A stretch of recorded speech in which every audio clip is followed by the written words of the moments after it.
नमस्कार दोस्तों, the dynamic education में आपका बहुत बहुत स्वागत है। आज के हम इस टॉपिक में डिस्कस करने वाले हैं न्यूक्लियर एनर्जी।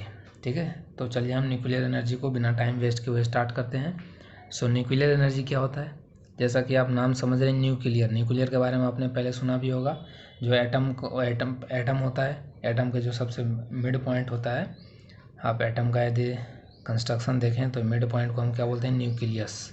ठीक है, तो वहीं से वर्ड ये न्यूक्लियर एनर्जी आया है। तो न्यूक्लियर एनर्जी का मतलब वो फिजिकल रिएक्शन जिसमें हमारा न्यूक्लियस इन्वॉल्व हो, उसे हम बोलते हैं न्यूक्लियर एनर्जी। उससे जो एनर्जी मिलता है उसे हम बोलते हैं न्यूक्लियर एनर्जी।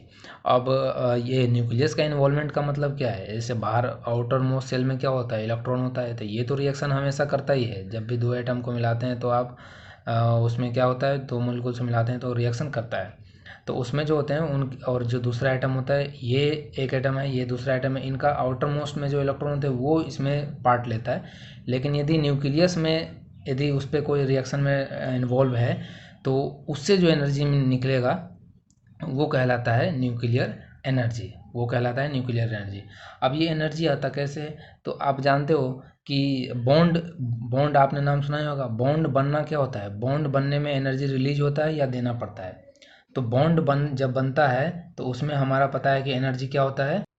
ओके, बॉन्ड जब बनता है तो उसमें क्या होता है? हमें एनर्जी रिलीज होता है। और जब बॉन्ड बॉन्ड टूटता है तो हमें एनर्जी देना पड़ता है। समझ में आया? तो जब ये न्यूक्लियस टूटेगा तो क्या होगा? ट्रिमेंडस एनर्जी हमें, बहुत ज़्यादा ह्यूज मात्रा में एनर्जी हमें मिलता है। जब एक सिंपल बॉन्ड बनता है उसमें हमें इतना हीट मिलता है। ठीक है, तो ये जब ये न्यूक्लियस टूटेगा तो इसे हम बोलेंगे न्यूक्लियर एनर्जी। अब न्यूक्लियस हमारा है, उसको टूटने के बाद हमारा इतना अमाउंट ऑफ एनर्जी क्यों निकलता है? तो इसका रीज़न है क्यों? क्योंकि हमें पता है कि हमारा जो न्यूक्लियस होता है उसमें मास क्या होता है? अमाउंट ऑफ मास जो होता है, अमाउंट ऑफ मास की बात करें तो इसमें न्यूक्लियस में हमें पता है कौन होता है? न्यूट्रॉन और प्रोटॉन दोनों होता है। समझ में आया? इसमें न्यूट्रॉन और प्रोटॉन का दोनों का मास ऐड हो जाता है, तो ये काफ़ी ज़्यादा हैवी मास होता है, जिसके कारण ये एनर्जी बहुत ज़्यादा देता है। ओके, तो इसीलिए इसका नाम दिया गया न्यूक्लियर एनर्जी। तो वर्ड का मतलब समझ में आया? न्यूक्लियर एनर्जी नाम क्यों दिया गया? क्योंकि उस रिएक्शन में, इस टाइप के रिएक्शन में जिससे न्यूक्लियर एनर्जी निकलता है उसमें हमारा न्यूक्लियस भाग लेता है, इसलिए हम इसे न्यूक्लियर एनर्जी बोलते हैं। और ये न्यूक्लियर इसलिए भी क्योंकि इसमें जो हमारा एटम है वो न्यूक्लियस पे रिएक्शन होता है, तो इसलिए इसको न्यूक्लियर एनर्जी नाम दिया गया। अब दो टाइप का होता है। यदि हम न्यूक्लियर एनर्जी की बात करें तो दो रिएक्शन होते हैं हमारे। तो ये जो रिएक्शन कौन होता है? एक होता है न्यूक्लियर, आपने सुन भी रखा होगा, न्यूक्लियर फिजन। कोई फिशन ऐसे बोलते हैं, तो प्रोनाउंसिएशन डिफरेंट होता है। आप फिजन बोलो, ठीक है। और एक होता है फ्यूजन, न्यूक्लियर फ्यूजन। फ्यूजन और फिशन में अभी दोनों एक एक करके देखेंगे। तो पहले हम फ्यूजन की बात कर लेते हैं। तो फ्यूजन में क्या होता है? तो जो न्यूक्लियर फ्यूजन होता है उसमें फ्यूजन का मतलब ये होता है, ध्यान रखना, सॉरी फ्यूजन नहीं, हम फिशन पढ़ रहे हैं पहले, फिशन। तो फिशन का मतलब ये होता है स्प्लिट, होता है स्प्लिट अप। ओके, और फ्यूज का मतलब होता है एडअप।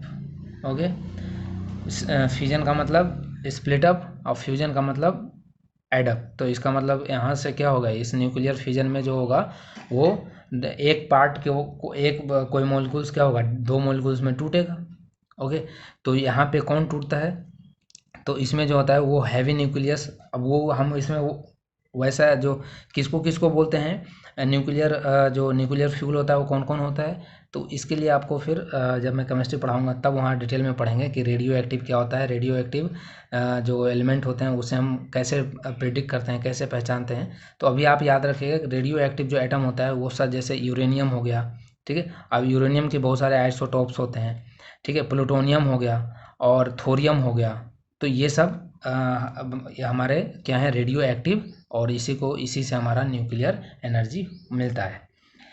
तो ये क्या होता है, आप देखिए यूरेनियम की बात कर लें तो यूरेनियम जो है सबसे ज़्यादा यही यूज होता है, यूरेनियम यूज होता है। अब यूरेनियम में भी बहुत सारे डिफरेंट क्या होते हैं इसके आइसोटोप होते हैं। यूरेनियम 239, यूरेनियम 233 से स्टार्ट होता है और 239 तक जाता है, ठीक है। तो इसमें यूजेबल जो होता है वो होता है टू टू यूरेनियम U-233, ठीक है। और इसका ये क्या होता है एटॉमिक वेट, ये होता है इसका 92, सॉरी इसका जो एटॉमिक नंबर होता है वो होता है 292।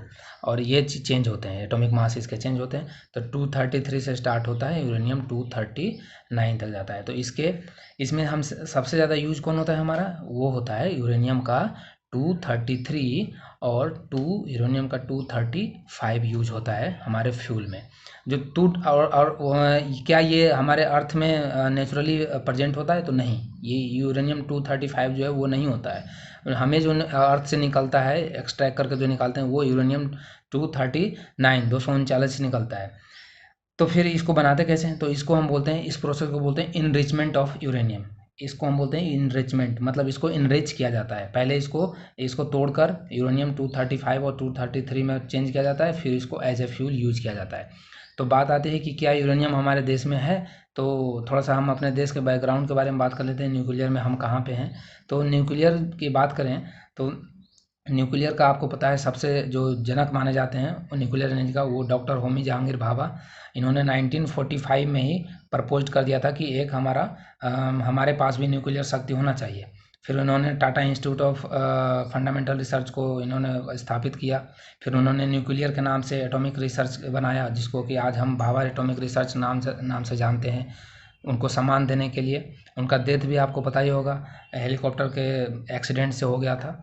फ्रांस के एल्प्स पहाड़ से टकराकर उनका डेथ हो गया था। तो ये तो उनका ये न्यूक्लियर फादर बोला जाता है उनको, डॉक्टर होमी जहांगीर भाभा। तो ये तो हो गया, चलिए हमने बात कर लिया। अब आते हैं यूरेनियम के स्थान में हम लोग अभी हैं कहाँ पे।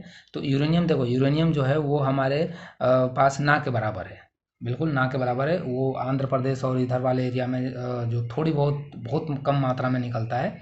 तो हम यूरेनियम फिर क्या करते हैं, हम यूरेनियम परचेज करते हैं, दूसरे देश से खरीदते हैं। उसके बहुत सारे लाइसेंस होते हैं, टर्म एंड कंडीशन होते हैं, खरीदने से पहले साइन करना पड़ता है कि आप कहीं इसका बम तो नहीं बनाओगे। सो डैट्स वाई हमारे पास एक ये भी ड्रॉबैक है कि हमारे पास नहीं होने के कारण हमारा क्या है, हमारे पास न्यूक्लियर पावर ज़्यादा नहीं है। मतलब हम न्यूक्लियर से एनर्जी इतना अभी एडवांस नहीं हुए हैं जिस तरह से रूस और यूएसए ये सब बड़े कंट्री हैं। तो ये भी कारण है क्योंकि हमारे पास नहीं है। बट यस, थोरियम जो है, और एक भी ध्यान रखना, ये एक इसे जीके का पार्ट हो जाएगा, मैं बता देता हूँ। यूरेनियम सबसे ज़्यादा कहाँ है, कजाकिस्तान में, ठीक है। और थर्ड नंबर पे शायद, सेकंड पे रूस और थर्ड पे ऑस्ट्रेलिया है। सेकंड का मुझे इतना कंफर्म नहीं है, बट थर्ड का ऑस्ट्रेलिया है, सेकंड पे यूएसए या रूस है। तो आप इसे कंफर्म कर लीजिएगा। सो फर्स्ट पे तो कजाकिस्तान है। और इंडिया में है थोरियम सबसे ज़्यादा है, ठीक है। इंडिया में थोरियम सबसे ज़्यादा निकलता है, जो कि इतना ज़्यादा यूज नहीं करते हैं, लेकिन हाँ यस, थोरियम हमारे पास बहुत ज़्यादा है। तो ये तो हमने थोड़ा बैकग्राउंड के बारे में बात किया। अब न्यूक्लियर कहाँ कहाँ है हमारे, तो हमारे 6 या 7 हैं प्लांट हैं हमारे पास जो अभी वर्क कर रहा है। तो इसमें भी बहुत सारे स्टेजेस होते हैं। इसमें न्यूक्लियर रिएक्टर होता है, उस पर मैं उतना डिटेल में नहीं जाऊँगा, क्योंकि हमारा जो कंट्री वो अभी स्टेज फर्स्ट में ही हम लोग स्टेज फर्स्ट को सक्सेसफुली करा लिए हैं। स्टेज सेकेंड पे हम लोग वर्क कर रहे हैं, स्टेज थर्ड पे तो अभी हम लोग गए ही नहीं। बट रूस और यूएसए जो कंपनी है ये सब स्टेज थर्ड तक भी चले गए। अब ये स्टेज थर्ड फर्स्ट सेकेंड है क्या, तो देखो, जब भी न्यूक्लियर ये यूरेनियम पे बम्बार्डिंग होता है तो ये जब टूटता है ना, तो इससे जो निकलता है उसको हम फर्स्ट स्टेज में यूज कर लेते हैं। और फिर इससे जो इस पे क्योंकि जब एक बार अभी मैं बताऊंगा, तो इसमें जब न्यूट्रॉन टूटता है तो ये अगले और न्यूट्रॉन चेन के रूप में बदलते जाता है। एक न्यूट्रॉन यहाँ पे आएगा, वो फिर अगले 3 न्यूट्रॉन में टूटेगा, फिर वो 3 टूट गया तो फिर वो एक 3 में टूटेगा, फिर वो 9 में टूट गया, फिर वो 9, इस तरह से ये चेन रिएक्शन बनाता है। तो इसमें न्यूक्लियर रिएक्शन का एक सबसे अच्छी खासियत बात यही है कि इसमें हर एक बार जो टूटता है ना, और जो उसमें प्रोडक्ट मिलता है जिसे हम प्रोडक्ट बोलते हैं, जैसे कोल को जलाते हैं तो हमें ऐश मिलता है, तो इसी तरह से यहाँ पे जब हम इससे जो फ्यूल से एनर्जी ले लेते हैं, उसके बाद जो प्रोडक्ट बनता है वो भी हमारे एज ए फ्यूल यूज होता है, उसको भी हम एज ए फ्यूल यूज करते हैं, ठीक है। तो इस तरह से ये यूज किया जाता है न्यूक्लियर रिएक्शन में। ठीक है। तो इसलिए इसको बोलते हैं स्टेज फर्स्ट, जिसको जब फर्स्ट बार जो न्यूक्लियर प्रोडक्ट निकलेगा फिर उसको हम उस पर फिर से बॉम्बार्डिंग होता है न्यूट्रॉन का, फिर वो फिर से हमें एक अदर प्रोडक्ट मिलता है फ्यूल, वो भी न्यूक्लियर ही होता है, तो उसको हम स्टेज सेकंड बोलते हैं, उससे भी हम एनर्जी लेते हैं, फिर उसे फिर और आगे निकलता है। तो इस तरह से ये स्टेज थर्ड तक ये अभी डेवलप किया जा चुका है। ओके, तो ये तो हमने एनर्जी की इसकी रिएक्शन की बात कर ली। अब आते हैं इसके होता क्या है, जो मैं एक मतलब इसका रिएक्शन जो होगा उसको मैं समझाता हूँ एक रिएक्शन लेके। अब देखो U239 को कैसे एनरिच किया जाता है 235 में, ये मैं यहाँ नहीं डिस्कस करूँगा। ठीक है, आप सब सिर्फ ये समझो कि U235 हमने अपने रिएक्टर में डाला। ठीक है, उस रिएक्टर का मैं डायग्राम से समझाऊंगा इसका। ठीक है, पहले यहाँ समझो। तो ये यूरेनियम का 235 हमने न्यूक्लियर उसमें रिएक्टर में डाला और हमने एक न्यूट्रॉन, ठीक है, आप जानते हैं एटम में 3 पार्ट होते हैं, इलेक्ट्रॉन, प्रोटॉन, न्यूट्रॉन। तो हम न्यूट्रॉन, अब न्यूट्रॉन से ही क्यों बॉम्बार्डिंग कराते हैं, ये सब देखो थोड़ा सा एडवांस लेवल का चीज़ है। तो ये जो आपके माइंड में क्वेश्चन आ रहा है, इसके लिए आप थोड़ा सा वेट करें। आप अगले ही जब 10th पास होके जाओगे तो आपको 11th में पढ़ने को मिलेगा डिटेल में। ओके, तो ये न्यूट्रॉन हो गया, न्यूट्रॉन हो गया, और ये हो गया हमारा हैवी एटम। ठीक है, मतलब यूरेनियम। तो ये हमारा हैवी एटम हो गया। अब इस पे न्यूट्रॉन का एक तो जैसे ये ऐसे एटम होता है, इसमें काफ़ी ऐसे ऐसे एटम हुआ यूरेनियम का, और इस पे जैसे ही एक न्यूट्रॉन यहाँ पे आकर टक्कर खाता है, तो ये फिर ऐसे कितने में टूटता है, तो ये निकलता है यहाँ पे, ये फिजन रिएक्शन होता है, फिजन रिएक्शन। और ये टूटता है दो मॉलिक्यूल्स में टूटता है। एक तो बेरियम में टूटता है, बेरियम में, जिसका 139 और 56 होता है, 56, और प्लस एक क्रिप्टॉन में टूटता है। ठीक है, और प्लस में कौन निकलता है, तो 3 न्यूट्रॉन निकलता है, 3 न्यूट्रॉन निकलता है। अब सोचो 3 न्यूट्रॉन निकलता है, एक बार जब इस पे अटैक हुआ तो ये 3 न्यूट्रॉन निकला। अब ये 3 न्यूट्रॉन फिर से अटैक करेगा उस पर, और फिर वो ब्रेक करेगा। तो इस तरह से बार बार उसको तोड़ता है। फिर लास्ट में क्या निकलता है, ये जो 35 है, 235, ये यूरेनियम 233 में फ्यूल मिलता है। तो ये वो हमारे लास्ट थर्ड स्टेप में मिलता है। तो इसीलिए U33 जो है, U233 जो है, ये भी हमारे लिए एज ए फ्यूल का काम करता है। तो आप देख रहे हैं कि ये चेन रिएक्शन कैसे बनता है। यहाँ पे आपने यहाँ पे रखा यूरेनियम, और इस पे न्यूट्रॉन से मारा, तो ये क्या करेगा, ये तो तोड़ेगा बेरियम में, बेरियम और क्रिप्टन, और फिर प्लस में 3 न्यूट्रॉन और निकालेगा, 3 न्यूट्रॉन, और ये 3 न्यूट्रॉन जो होगा वो फिर अटैक करेगा, फिर ये 3 न्यूट्रॉन में टूटेगा। तो इस तरह से ये चेन रिएक्शन बनता है। अब इसमें एनर्जी फिर आया कहाँ से, ये एनर्जी क्यों मिलता है हमें, एनर्जी इसलिए मिलता है, और ये इतना एनर्जी मिलता है कि कोल आप कितना टन, मतलब टन में आप 10-20 टन कोल जलाओगे ना, तब जाकर एक मॉलिक्यूल जो होगा ना, वन एटम यूरेनियम का, 1 एटम यूरेनियम का कितने टन, ठीक है, मोर देन 2-3 टन कोल जलाने के बाद जितना एनर्जी निकलता है, उतना सिर्फ एक एटम यूरेनियम जलाने पे मिलता है। तो सोच सकते हैं आपको कितना ट्रेमेंडस एनर्जी यहाँ पे मिलता है। और ये जो रिएक्शन है वो काम कैसे करता है, तो conservation of mass into energy, conservation of mass into energy. एक फेमस आपको इक्वेशन पता होगा, आप सबने सुना होगा, आइंस्टीन बाबा का नाम सुना होगा। आइंस्टीन साहब ने बोले थे कि E= क्या होगा, mc², E=mc²। किसी को याद नहीं रहे तो ध्यान रखना कि एग्जामिनेशन जो होता है, ये ई को एग्जामिनेशन समझ लो, और एम जो है वो मेमोरी याद कर लेना, और सी से कॉन्सेप्ट। तो मतलब यदि आपके पास मेमोरी है और कॉन्सेप्ट है तो आप एग्जाम में अच्छा मार्क्स करोगे। तो यही बनाए थे हमारे आइंस्टीन बाबा ने, E=mc²। लेकिन यहाँ पे ओरिजिन मैंने सिर्फ याद करने के लिए बताया, एक्चुअल में ये मेमोरी मत समझ लेना, ये मास है। एम जो ये मास है, सी जो है वो प्रकाश की लाइट है, लाइट स्पीड है, लाइट स्पीड।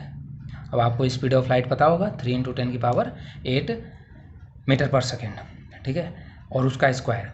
तो उन्होंने बोला कि यदि तुम्हारे पास मास है और उसमें कोई भी चेंजमेंट करते हो तो उससे जो एनर्जी, उसमें यदि कोई भी कन्वर्जन करते हो तो आपको जो एनर्जी मिलेगा वो इस फॉर्म में मिलेगा, mc²। ठीक है, तो ये अब जैसे कैसे मिलेगा, तो मास, अब इसको ऐसे समझो कि जब आप कोई भी सामान को तोड़ते हो तो ये क्या है, एक मास है, इसमें क्वांटिटी है। हम तोड़ते हैं तो हमें क्या निकलता है, इससे आवाज़, साउंड निकलता है ना, और इसमें एनर्जी भी हमें देना पड़ता है। ओके, तो इसका मतलब यही सेम चीज़ यहाँ भी होता है कि जब आप यहाँ पे तोड़ोगे तो साउंड भी होगा और लाइट भी क्रिएट होगा और एनर्जी भी निकलेगा। तो मास को जब आप तोड़ोगे तो यही होगा। और अभी इसमें कितना होगा, तो देखो आप समझो कि 1 केजी कोई मास है, 1 केजी मास है ना, तो 1 केजी मास को यदि आप एनर्जी में कन्वर्ट करोगे तो कितना निकलेगा एनर्जी, इसको वैल्यू पुट कर दो यहाँ पे, सिंपल, E = mc²। तो 1 का स्क्वायर, तो 1 × 1, तो मास की जगह पे 1 रख दो, और कितना, 3 × 10⁸ का स्क्वायर, तो डेट मीन्स 9 × 10⁻16 जूल। क्या एनर्जी का यूनिट क्या होता है, जूल। तो 9 × 10⁻16 जूल एनर्जी निकलेगा 1 केजी मास को डिस्ट्रॉय करने से। समझ सकते हो कितना एनर्जी होगा। इसको जूल, किलो जूल में कन्वर्ट हम कितना, यदि यहाँ से 3 जीरो हटा दें तो 9 × 10⁻13 किलो जूल एनर्जी। सोचो कितना, 1 केजी, सिर्फ 1 केजी आपको मास को ख़त्म करने से ये निकलता है। तो 1 केजी यदि आपके पास यूरेनियम मिल गया तो समझो कितना एनर्जी आपके पास मिल जाएगा। तो इस तरह से जो होता है वो एनर्जी इसमें क्रिएट किया जाता है। अब इसको प्रॉब्लम क्या है, तो फिर हम इसमें प्रॉब्लम क्या है, तो प्रॉब्लम यही है कि ये कंट्रोल नहीं हो पाता है। इसमें जो है, इसके जो निकलते हैं, जैसे ये बेरियम है, क्रिप्टॉन है, ये सब जो है ये रेडियो एक्टिव एलिमेंट है। तो यदि इसको डिस्पोज सही से नहीं किया जाए तो ये खतरनाक बन जाता है हमारे एक्वेटिक लाइफ के लिए, हमारे लाइफ सर्कल के लिए क्या बन जाता है, ये घातक बन जाता है। तो इसका डिस्पोजल जो है रेडियो एक्टिव के लिए, रेडियो एक्टिव इसमें निकलता है, जो प्रोडक्ट निकलता है, तो वो एक इसमें ड्रॉबैक है। और एक ड्रॉबैक है कि इसको कंट्रोल नहीं किया जाए तो ये बम बन जाता है। अब जैसे यहीं पे बता देता हूँ मैं, एटम बम, आपने सुना होगा एटम बम। तो एटम बम और ये न्यूक्लियर में डिफरेंस क्या है, न्यूक्लियर एनर्जी और एटम बम में क्या डिफरेंस है भाई। न्यूक्लियर एनर्जी का मतलब आपने कंट्रोल करा लिया तो न्यूक्लियर एनर्जी है, नहीं कंट्रोल कराया तो एटम बम बन गया। ठीक है, तो इसी तरह से एटम बम बनाया जाता है। क्योंकि अब जो एटम बम होता है वो क्या होता है, एक हैवी उसमें जो इन केस होता है ऐसे, उसमें फिट किया जाता है और वहाँ से लॉन्च किया जाता है। तो जब वो लॉन्च होता है तो फटने के बाद फिर वो अनकंट्रोल्ड रिएक्शन होता है, जिसके कारण डिस्ट्रैक्शन बहुत ज़्यादा होता है। कई कई एरिया इसमें चपेट में आ जाएंगे तो वो सब खत्म हो सकते हैं, इतना एनर्जी निकलता है। ठीक है, तो ये हमारा, अब इसको कंट्रोल कैसे किया जाता है, कंट्रोल कैसे किया जाता है, तो कंट्रोल जो होता है उसको हम, अब इसमें कंट्रोल करने का क्या तरीका है, क्या तुम्हें क्या लगता है कैसे कंट्रोल किया जा सकता है। तो कंट्रोल एक ही तरीका है कि ये जो न्यूट्रॉन है ना, जो ये एक बार यहाँ पे मैंने इस पर बॉम्बार्ड कराया, इस पर टक्कर खिलाया, तो टक्कर देने से जो ये वापस से नेक्स्ट स्टेप में 3 जो न्यूट्रॉन निकल रहा है, इसको किसी तरह से यदि मैं एब्जॉर्व कर लूँ तो फर्दर रिएक्शन जो होगा वो कंट्रोल में रहेगा। तो इस न्यूट्रॉन को कंट्रोल करना बहुत ज़रूरी होता है। ये न्यूट्रॉन यदि कंट्रोल में आ गया तो समझो आपका जो रिएक्शन है वो कंट्रोल में रहेगा। ठीक है, और या इसकी वेलोसिटी कम करो। अब वेलोसिटी कम करने के लिए हम हैवी वाटर, ठीक है, ग्रेफाइट, ये सब के रॉड उसमें डालते हैं। तो ये सब हम अभी मैं चित्र में बताऊंगा कैसे होता है जब मैं डायग्राम बनाऊंगा इसका। और बोरॉन वगैरह ये सब जो है, ये बोरॉन, हैवी वाटर, ये सब यूज करते हैं as a absorber of neutron. ठीक है, जिससे कि हम कंट्रोल रिएक्शन करा पाएँ। सो चलिए अब हम आपको डायग्राम से फिर बताते हैं कि कैसे इसका कैसे ये वर्किंग करता है हमारा न्यूक्लियर पावर प्लांट। फिर हम नेक्स्ट क्लास में फ्यूजन के बारे में पढ़ेंगे। सो ये है हमारा न्यूक्लियर पावर प्लांट का डायग्राम। इसमें हम एक एक कंपोनेंट को समझते हैं। ये सबसे पहला जो हमने दिखा रहे हैं, ये जो इनक्लोज्ड है ये शेप में, ये है रिएक्टर। ठीक है, ये रिएक्टर जैसे इंडिया का हमारा अप्सरा है। अब अप्सरा को हम अप्सरा से अपग्रेड करके, इसलिए अप्सरा UPG अब उसका नाम दिया जाता है, और ये नाम जवाहरलाल नेहरू ने इसका रखा था, और ये डिज़ाइन किया गया था डॉक्टर होमी जहांगीर भाभा के थ्रू। ओके, सो ये हो गया हमारा क्या, रिएक्टर, जहाँ पे रिएक्शन होता है। और इसके बाहर लगा दिया जाता है एक चैम्बर, इसे कॉन्क्रीट चैम्बर बोलते हैं। ये क्या करता है, हमारे रेडियो एक्टिव रेडिएशन जो होते हैं उसको एब्जॉर्ब करता है, ताकि हमारे लाइफ को सुरक्षित जो बचा सके, एटमॉस्फेयर को। सो अब देखो यहाँ पे ये वो यहाँ पे रिएक्टर के अंदर की बात कर लेते हैं। तो रिएक्टर के अंदर ये होता है यूरेनियम, जो हम एज ए फ्यूल यूज़ करते हैं, रॉड में अंदर भरा जाता है, ठीक है। और ये भी रॉड इस तरह से लगाया जाता है इसमें। अब इस रॉड को फिर इसके बीच में हमने बताया कि बोरॉन लगाया जाता है एज ए एब्जॉर्बर। ये एब्जॉर्ब करता है किसको, न्यूट्रॉन को, ताकि कंट्रोल रिएक्शन रह पाए, यहाँ पे ज़्यादा एनर्जी प्रोड्यूस ना हो। तो ये बोरॉन कंट्रोल रॉड हो गया, इसे कंट्रोल रॉड बोलते हैं। अब कभी वो किसी के भी में हैवी वाटर भी यूज़ किया जाता है, ठीक है। तो ये डिफरेंट कंट्रोल रॉड होते हैं, ग्रेफाइट भी यूज़ किया जाता है। सो ये सब ध्यान रखिएगा। अब जैसे ये ग्रेफाइट कोर ये मॉडरेटर का काम करता है। मॉडरेटर मतलब हमारा टेम्परेचर को कम करने में काम आता है, टेम्परेचर को ऑब्जर्व करता है, ओके। तो ये मॉडरेटर हो गया। अब और ये जो बनाया जाता है, ये किसका बनाया जाता है, ये जो न्यूक्लियर रिएक्टर है वो स्टील वेसल का बनाया जाता है, ताकि क्योंकि स्टील हमारे जो है वो आयरन से भी मजबूत होता है, ठीक है। अब ये न्यूक्लियर रिएक्टर हो गया। अब क्या होगा, अब इसमें एक बार हमने इसको न्यूट्रॉन को, क्योंकि एक ही बार बॉम्बार्डिंग करना होता है, फिर तो ऑटोमेटिक वो चेन रिएक्शन चलता है, इसको करा दिया, फिर ये कंटिन्यू चलता है, ठीक है। अब ये रिएक्शन चल रहा है। अब क्या होगा, इससे बिजली कैसे बनाएंगे, तो इससे करंट हम ऐसे डेवलप करेंगे कि जो हमने यहाँ पे बॉयलर वाला पार्ट पढ़े थे ना, कि आग लगाते हैं और वहाँ से फिर हम स्टीम यूज करते हैं, तो अब जो ये हीट है इसको हम स्टीम में कन्वर्ट करने के लिए यूज ले लेंगे। यहाँ पे हम कैसा जो है डायरेक्ट वाटर नहीं लेते हैं, ये हॉट सोडियम होता है। क्या होता है, हॉट सोडियम। अब सोडियम लेने का पीछे कारण है क्योंकि सोडियम जो होता है वो हमारे जो है वो कूलेंट का भी काम करता है, मतलब वो उतना ज़्यादा एब्जॉर्ब नहीं होता है, मतलब वो ज़्यादा जो पानी है उसको ज़्यादा हॉट होने नहीं देता है, ताकि क्योंकि हॉट हो जाएगा तो फिर वो प्लाज्मा स्टेट में चला जाएगा, फिर वो चार्ज पार्टिकल में टूट जाएगा, हमारा काम बिगड़ जाएगा। तो उसको भी कंट्रोल करना ज़रूरी होता है, इसलिए सोडियम के साथ लगाया जाता है। तो ये हॉट यहाँ से अंदर रिएक्शन बहुत ज़्यादा है, हीट ज़्यादा है, यहाँ से निकला हॉट सोडियम निकला और यहाँ पे आया। यहाँ पे हम एक हीट एक्सचेंजर लगा देते हैं। क्या लगाते हैं, हीट एक्सचेंजर, जहाँ पे हीट यूज होता है। इस पाइप के थ्रू फ्लो होता है क्या, हमारा हॉट सोडियम, और इसमें फ्लो होता है, इसमें जो फ्लो होता है वो होता है, ये जो देख रहे हो हीट, इसमें पानी फ्लो होता है। अब ये पानी कहाँ से आ रहा है, इधर से आ रहा है, हम लोग वाटर इन कराते हैं इधर से, और फिर ये हमारा इधर से इसमें जाता है। तो इसमें हीट एक्सचेंज हो जाता है इसके बीच में, क्योंकि ये हॉट होता है, ये नॉर्मल वाटर होता है, तो इसको इतना ज़्यादा हीट मिलता है कि फिर ये, और इसको बोलते हैं काउंटर फ्लो हीट एक्सचेंजर। देखो काउंटर फ्लो रहा है ना, इसका डायरेक्शन, फ्लो करने का डायरेक्शन इधर है, इस तरफ है, और पानी का जो फ्लो करने का डायरेक्शन है वो इस तरफ है।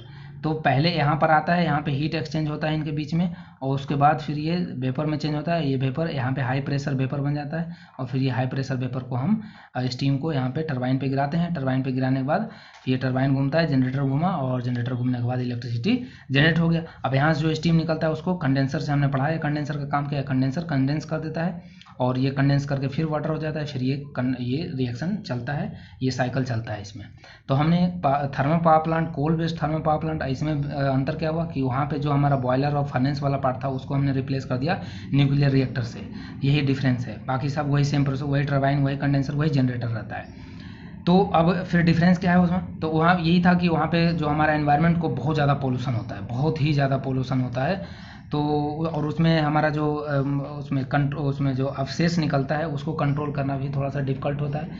और इसमें क्या है, इसमें सिर्फ एक ही डिसएडवांटेज है, डिसएडवांटेज इसका एक ही है कि इसमें यदि बाई चांस ये जो चैम्बर फट गया तो फिर वहाँ पे डिस्ट्रक्शन लाकर ही रहेगा। वहाँ के जो लोग होंगे वो अपंग पैदा होते हैं, कई हज़ारों साल तक ये चलता है फिर। तो ये एक थोड़ा सा इसका रिस्क रहता है कि यहाँ पे रिएक्शन जो हो वो मतलब कंट्रोल में रहना ये बहुत ज़रूरी है। जैसे चेरनोबिल में हुआ था, चेरनोबिल स्पेन में, तो वहाँ पे आज तक 1.5 लाख लोग मारे गए, और आज तक देखो वहाँ पे ऐसा माना जाता है कि अपंग लोग पैदा होते हैं, किन्हीं का पैर सही से नहीं काम कर रहा है। तो ये सब डिसएडवांटेज इसका है, बट यस एनवायरनमेंट के पर्सपेक्टिव से देखा जाए तो इट इज़ वेरी यूजफुल, ठीक है। तो यही है। अब फिर हम नेक्स्ट क्लास में देखेंगे फ्यूजन क्या होता है, और फिर हम दोनों का एडवांटेज डिसएडवांटेज देखेंगे, फिर हम इस चैप्टर को एंड करेंगे। Thank you for watching dynamic education. और यदि पसंद आता है वीडियो मेरा पढ़ाना तो आप लाइक करेंगे और सब्सक्राइब करेंगे।